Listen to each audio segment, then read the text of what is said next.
News 16 Kerala.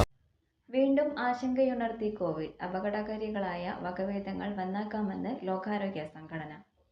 Covid കേസുകൾ വീണ്ടും ഉയരുന്നതായി report. കഴിഞ്ഞ കുറച്ചാഴ്ചകളിലായി വിവിധ രാജ്യങ്ങളിൽ കോവിഡ് കേസുകൾ ഉയരുന്നുവെന്ന് ലോകാരോഗ്യ സംഘടന പുറത്തുവിട്ട റിപ്പോർട്ടിൽ പറയുന്നു.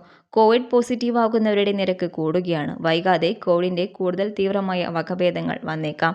അമേരിക്ക, യൂറോപ്പ്, വെസ്റ്റേൺ പസഫിക് എന്നിവിടങ്ങളിലാണ് രോഗവ്യാപനം നിലവിൽ കൂടുതലുള്ളതെന്നും ലോകാരോഗ്യ സംഘടന വ്യക്തമാക്കി.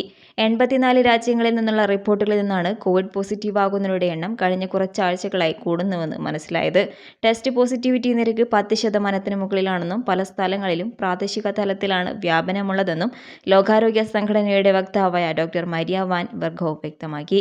പാരീസ് ഒളിമ്പിക്സിൽ മാത്രം 40ഓളം അത്ലറ്റുകളിൽ കോവിഡ് ഉൾപ്പെടെയുള്ള ശ്വാസകോശാണുബാധ സ്ഥിരീകരിച്ചിട്ടുണ്ടെന്നും ലോകാരോഗ്യ സംഘടന വ്യക്തമാക്കി. വാക്സിനേഷനിൽ വിട്ടുവീഴ്ച ചെയ്യരുതെന്ന് ലോകാരോഗ്യ സംഘടന ഓർമ്മിപ്പിച്ചു. News desk. പക്ഷമില്ല, വിവേചനമില്ല. നേരിനൊപ്പം, നാടിനൊപ്പം, നാട്ടുകാർക്കൊപ്പം. News 16 Kerala channel.